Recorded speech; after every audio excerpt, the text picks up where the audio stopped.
tumitigil sa pagsasalita. Kapag tumigil ka sa pagsasalita, next step na agad. Napaka-basic yan mga te, sobrang daldal ko ba namang to? Ewan ko na lang talaga kung hindi kayo marindi sa boses ko. So, magsimula na po tayo. Ibig sabihin, kapag tumigil ako magsalita, kunyari sinabi ko, foundation.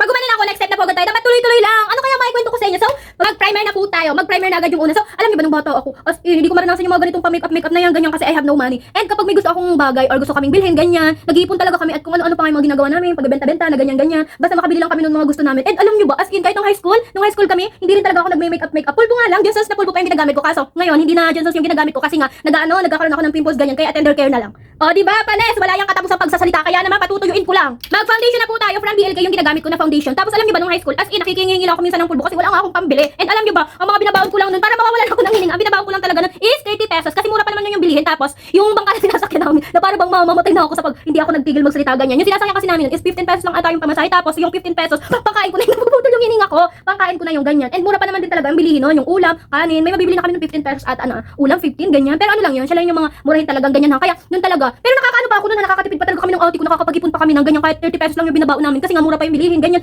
Pero ang astig ha, yung mga ipon namin, yun yung binibili namin ng mga pang-project, tapos pag kailangan may i-xerox, i-print, ganyan. So, okay na po tayo sa foundation. Pass. Concealer na po tayo from O2O again and again. Ito pa nga lang yung na O2O yan. Ilalagay lang natin dun sa mga pimples ko na pinaghirapan ko kasi naman pinagpuyatan ko yan mga te. Tapos gawa na yata dun sa mga kapapa-challenge na ganyan. Kung ano-ano na lang nilalagay ko sa pagmumukha ko para naman magawa ko lang yung challenge ninyong ganyan. Tapos alam nyo ba, nagkaroon ako ng Facebook is grade 9 yata. Kung di ako nagkakamali. Grade 9 nga yata yun kasi kailangan siya dun sa Araling Panlipunan. Kailangan siya kasi magpo-post ganyan para yan ng mga post. At alam nyo ba, nakagawa akong Facebook noon, naghiram pa ako ng cellphone sa kaklase ko. Kaya ano ako naghiram noon? John Martin ata. Nalimutan ko basta lalaki yung hiniram ako. Kay John Martin nga yata. Hindi ko alam kung makita niya to. And siguro busy naman na yun. Marami silang pinagkakaabala. Ganyan. Tapos naghiram ako noon. Hoy, keypad pa yun. Tapos dun pa sa yung alam niyo yun, yung talaga meron may message, merong contact. Yung may basta ganun na pag marami nag-message, di mo alam talaga kung anong unahin mo buksan. Pero syempre, may inuuna tayo buksan. Hala! Ay, so yun yung una kong Facebook. Kung makikita niyo lang, di niyo na makita, di ko na pati na yung Facebook, di ko na nagagamit kasi na siya. Ano ang tawag doon yung di ko na alam yung kanya password kasi nga nawala na yung kanya SIM o yung SIM na ginamit ko dun sa phone na yun. So yun lang naman ang ko update ko sa inyo na ganun ako nagkaroon. Kaya swerte yung mga iba ngayon kasi ang babata pa nila meron na silang Facebook kaya naaral na nila yung kung paano mag-vlog, mag-content ganyan. So pag TikTok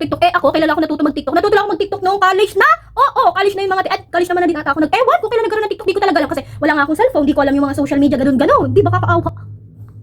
So next step na tayo. Kala nyo ha? Mag-blush na muna po tayo. Ang ginagamit ko na pang blush tapos pang eyeshadow ko ganyan. From DW kasi 3-in-1 na siya mga ate. Kung gusto niyo rin ganito, kung nagme-makeup kayo, may recommend ko ito sa inyo kasi budget friendly. Budget friendly! Alam niyo ba, mahina talaga ako sa English mga to. Hindi ko naman hindi ko anong tawag doon, hindi ko sa parang minamalit yung sarili ko. Pero seryoso, napaka-pigment naman ang pigment. As in, mahina talaga ako sa English lalo nung tumot. Ewan ko bago. As in, ewan ko kung ba't ako nakapasa.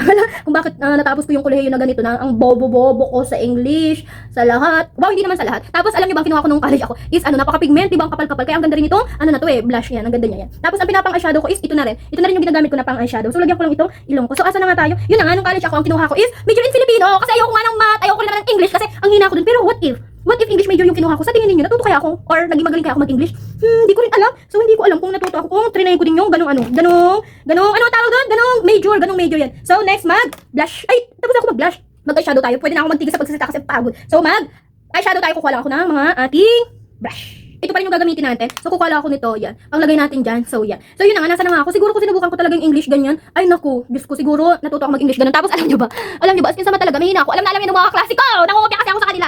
Hala, parang binubukin ko na lahat yung pagkatao ba yun? Yan, parang naibukin ko na sa inyo yung mga kahinaan ko. So, yun na nga, mahina ako sa English, sa lahat na. Pero sa pag-ibig, lalong mahina, te! Alam niyo bang naging na ako sa pag-ibig? Naging T-A-N-G-A.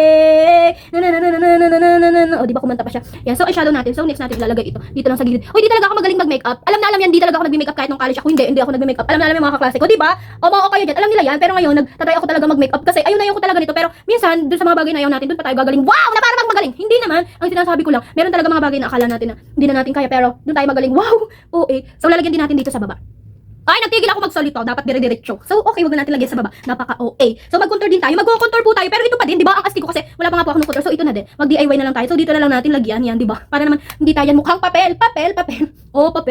Yan po. So, tapos, alam nyo ba, nung elementary ako, wala akong kaibigan nung elementary ako. Wow, nga. Wala akong kaibigan. Pero, di pa naman uso bagay ng mga best friend, ganyan. Pero wala akong as in kaibigan na nakakalaro ko sila lahat. Pero binubulibog ako nun. Tapos, one time, nag-anata yun. Meron kami, basta botohan. Tapos, pagbalik ko sa room namin, yung gamit ko nakabagsak na. Wala na sa upuan. So, kala niyo yung mga classmate ko elementary. Inawin ko kasi wala ako ng friend yan. Yung friend na, kunyari, punta tayo dito, ganyan. Pero yung mga kapatid ko ganyan, meron na silang mga friend nung elementary pa lang sila, di ba? Napaka-astig. Next, powder na tayo. Di ba? Basic. Powder na tayo from Dazzle Me. And paubos na rin talaga yung aking powder. So ito yung ginagamit ko. Mag-aano na lang tayo pag meron na tayong money. At pag binigyan niyo na ako ng kayamanan, hala. So yan, mag-powder na po tayo. So ano, alam niyo habang tumatagal lang naman, parang napansin ko parang kahit papaano nagkakaroon naman ng kahit konting improvement yung aking pagme-makeup. Feeling ko lang, ewan ko lang sa inyo. Feeling ko lang kasi ako nakakaranas ganyan. Feeling ko lang kasi kahit papaano, minsan may natututunan din ako lalo na doon sa mga pa-challenge ninyo na minsan ganito pala dapat yung una, ganyan. Kasi as in talaga inaamin ko naman sa inyo, hindi talaga ako magaling or maalam or hindi ko talaga passion, hindi ko talaga iniibig na maganto mag-makeup kasi napakasimpleng babae ko lang. Wow! And okay na yung maganda naman ako. Wow, maganda asan yung ganda. Iniinitan ako mga and napaka-summer na ngayon. Ang sarap-sarap ngayon mag-swimming. Sana naman may mag-gaya sa akin yan mag-swimming, hindi yung puro pa-makeup challenge. Sana naman ang sunod na challenge, mag-makeup ka tayo na, lububulunan ako. Mag-makeup ka tayo sama kita sa dagat. Ganun sana next time. So yan, okay naman na tayo sa ating foundation. Lagyan na lang natin ng tigka-kaunting ganyan. And hoy, pangarap ko rin talaga maging maputi. As in, insecure ako sa mga mapuputi. Sana naman maging maputi ako soon, ganyan. As in, kasi feeling ko pag maputi talaga attractive siya masyado, ganyan tinitingnan talaga. Hindi naman sa para tingnan ako lagi ganyan. Parang gusto ko lang din na parang wow, ang ganda. Yung mga ganung bagay ba. So next dito na tayo sa ating kilay, mag-brow gel. Mag-brow gel tayo. Yan, di ba? So, yun naman yung mga gusto ko talaga kasi pag may nakikita ako maputi, wow, ang ganda ng legs, ang ganda nung as in nung skin, tapos ang ganda pa nung ang kapal ng kilay ko. Alam niyo ba, di rin ako maalam mag-ahit ng kilay. Di ba kung saan napupunta yung usapan natin? As in, di ako maalam mag-ahit ng kilay. Binunot-bunutan ko lang siya dyan ng mga nakaraang araw kasi nga, parang mga sabog-sabog. Yan na yung magagawa sa ating kilay kasi nga di ako maalam mag-ahit and papahitan ko yan sa iyo kasi ikaw yung nagpa-challenge. Hala, hindi. So, okay na tayo dyan sa kilay. Magpilik mata naman po tayo. Igaganto ko lang. Ito yung gagamitin natin, then magdiretso na tayo sa mascara po natin. So ganyan lang ginagawa ko sa kilay ko. Minsan lang ako nag-eyelashes kapag kunwari, grabe yung gagawin ko mga content, ganyan magagawa ko dun sa ito mga reels or sa mga affiliate sa TikTok, ganyan nag-eyelash ako. Tsaka minsan kapag siguro pag nagpipicture ganun lang.